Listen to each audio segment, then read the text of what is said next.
Olá, neste vídeo iremos tratar da análise de novidade de pedidos de patente, particularmente as questões relacionadas à chamada regra do documento único.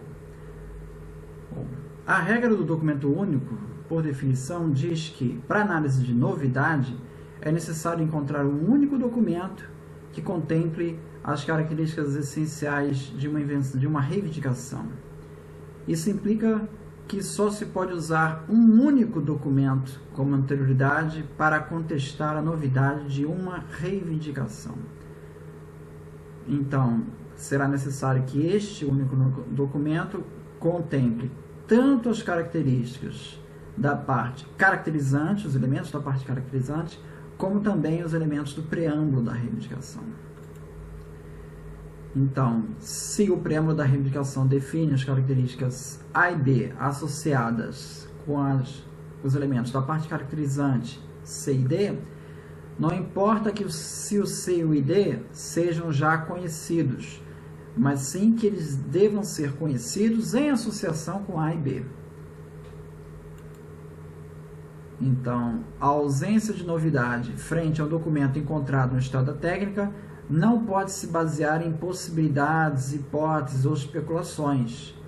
Ou seja, quando estamos falando de novidade, a relação entre os documentos comparados deve ser de identidade estrita, o que significa que um único documento deve descrever cada elemento da reivindicação analisada, seja explicitamente ou de forma inerente. Nunca na questão de obviedade. Se estivermos falando de obviedade ou equivalência, a discussão se transfere para atividade inventiva.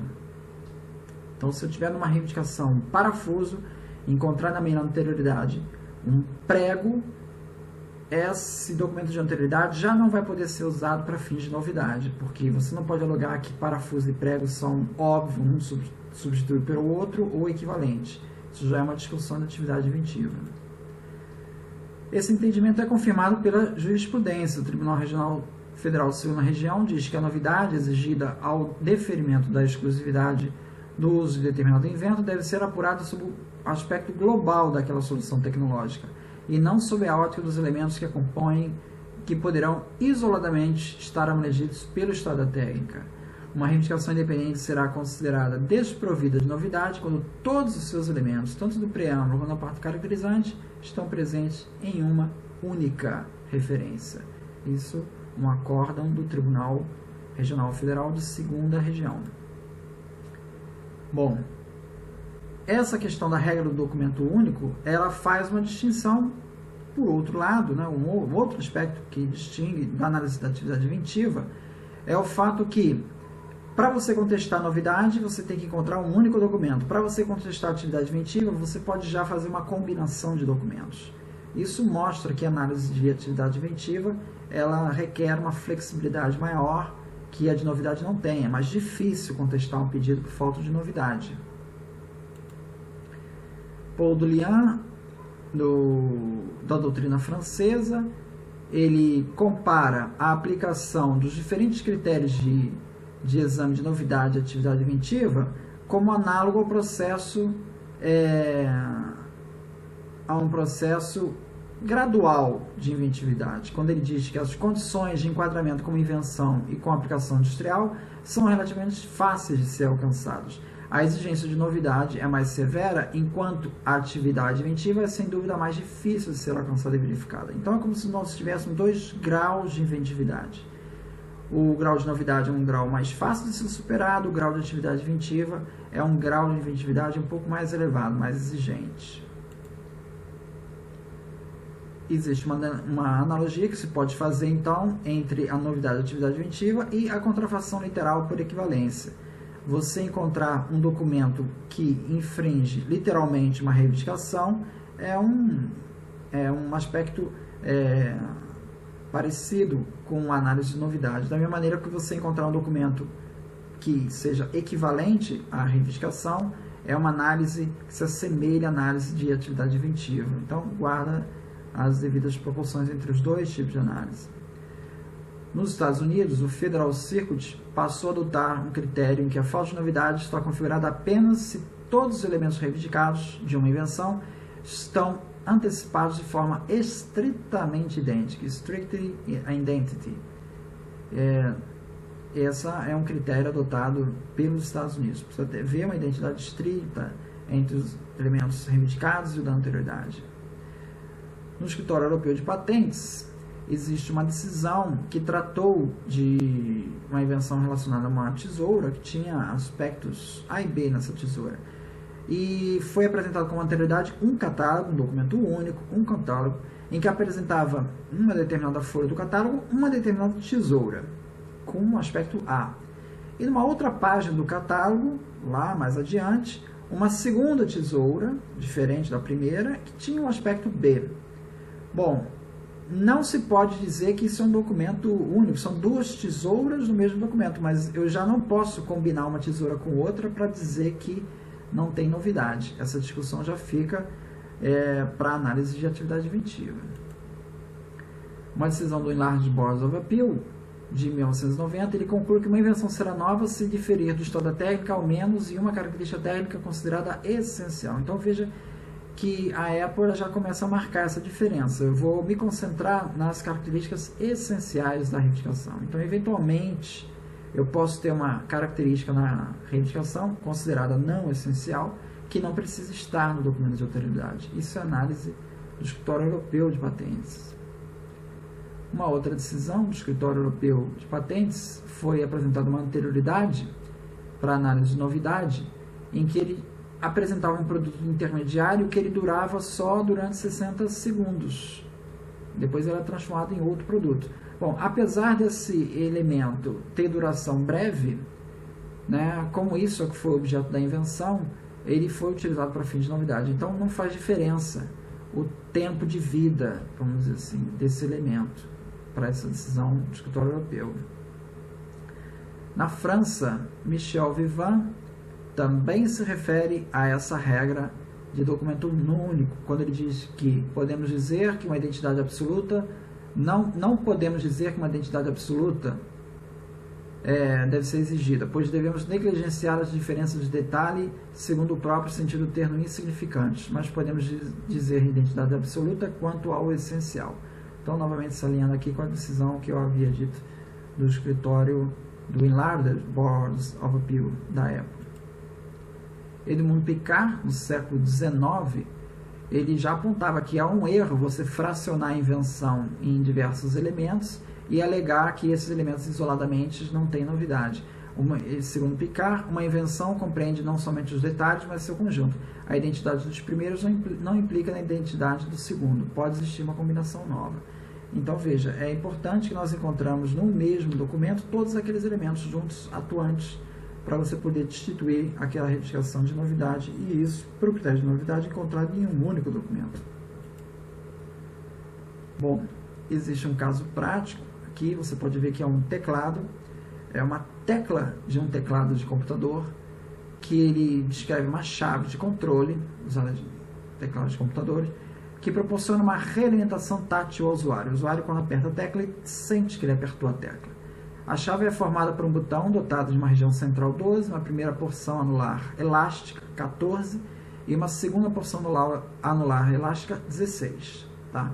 Ao pressionar o botão, o usuário deforma o elemento 14 até atingir um batente 20, que ele atinge a superfície. Nesse momento, ao se prosseguir pressionando o botão, há uma flexão 14 para cima, conferindo ao usuário uma sensação tátil de retorno. Bom, eu tenho na reivindicação 1, descrita mais de forma genérica, uma disposição de controle compreendendo uma primeira e uma segunda porção elástica anulares, em que uma das porções elásticas anulares é configurada para ser ativada antes da outra, caracterizado pelo fato de que a segunda porção anular é disposta coaxialmente em relação à primeira. Eu tenho uma anterioridade que também mostra um teclado dotado de um elemento resiliente, esse elemento 3 resiliente. Ao pressionar o botão 13 na anterioridade, o elemento elástico se deforma, de modo que uma força maior é necessária para que seja deformado no segundo momento o elemento elástico 3. Então, primeiro eu deformo o elemento elástico 10, depois eu preciso apertar mais força para deformar o elemento elástico 3. Bom, essa anterioridade antecipa todos os elementos da reivindicação 1, uma vez que ela mostra um primeiro e um segundo elemento elástico anular disposto coaxialmente em relação ao eixo vertical, ou seja, todos os elementos da reivindicação 1 estão presentes na anterioridade, logo eu tenho um documento único que antecipa tudo, não tem novidades na reivindicação. Agora, na reivindicação 2, que é uma reivindicação que descreve um elemento de controle, em que uma primeira e uma segunda porção elástica anulares dispõe essa disposição de controle, em que uma das porções elásticas anulares é configurada para ser ativada antes da outra, caracterizada pelo fato de que a segunda porção anular elástica é disposta coaxialmente com respeito à primeira porção e um raio mais externo desta. Bom, isto não se observa na anterioridade, né? Então, nesse sentido, essa reivindicação 2, por não ter essa característica, a reivindicação 2 tem novidade. Num outro exemplo, nós podemos detectar aqui uma roda de ferrovia, um exemplo usado pela doutrina holandesa no começo do século XX, né? Em que você tem uma ferrovia em que você tem aqui uma seção da roda, que é uma seção reta. A invenção exame é apresentada na figura, que mostra uma seção triangular na roda. Tá? A invenção, quando comparada com a figura, é considerada nova, pois o perfil é modificado como melhoria do resultado que evita de forma mais eficaz deslizamentos. Ou seja, ambas as figuras elas têm um perfil triangular de contato entre a roda e o trilho. Porém, na situação 2, é considerada nova, pois enquanto na figura existem apenas 2 pontos de contato equidistantes entre o trilho e a roda, na figura 3 existe um contato integral. Então existe uma diferença de inclinação entre esses 2 triângulos, o que confere o suficiente para conferir novidade à invenção. Então não houve uma identidade idêntica, estrita entre os dois, entre o documento reivindicado e o documento de história da técnica. Bom, é possível usar 2 documentos contra a novidade de um pedido, né? Um documento atingindo a novidade de uma reivindicação e outro documento atingindo a novidade de uma outra reivindicação independente. Então, isso é possível. Agora, é importante observar que nas reivindicações dependentes, elas herdam todas as limitações da independente. Então, se uma reivindicação independente foi dita como sendo nova, necessariamente as dependentes serão novas também. Tá? Uma coisa que deve se prestar atenção, vamos supor que uma reivindicação foi dita como não sendo nova, não tendo novidade. A reivindicação independente, para não ter novidade, ela tem que continuar usando o mesmo documento, porque se você usa um outro documento para atingir a novidade da reivindicação dependente, na verdade você está usando 2 para essa reivindicação, porque você agrega aquele primeiro documento na reivindicação independente, agregando esse novo documento na reivindicação dependente. E aí já não é possível fazer essa combinação de 2 documentos. Bom, conclusão. A regra do documento único impõe que eu tenho que encontrar um único documento de história técnica que antecipe todas as características reivindicadas, seja no preâmbulo ou na parte caracterizante. Ou a novidade é um critério mais fácil de ser superado que a atividade inventiva, porque então eu vou ter que ter, vai ser mais difícil encontrar esse documento único, né? Para análise da atividade inventiva vai ser possível combinações de documentos. Então, tem um outro grau de inventividade exigido em atividade inventiva. Um documento contra a novidade de uma reivindicação, eu posso usar uma para cada reivindicação. Então, para um pedido, eu posso usar 2, 3 documentos contra a novidade do pedido, uma para cada reivindicação. E nas reivindicações dependentes, há que se ter o cuidado que ela deve ser sempre lida em conjunto com a reivindicação independente. Evitar de você usar um documento diferente contra a novidade daquele que você já usou na reivindicação independente. Muito obrigado.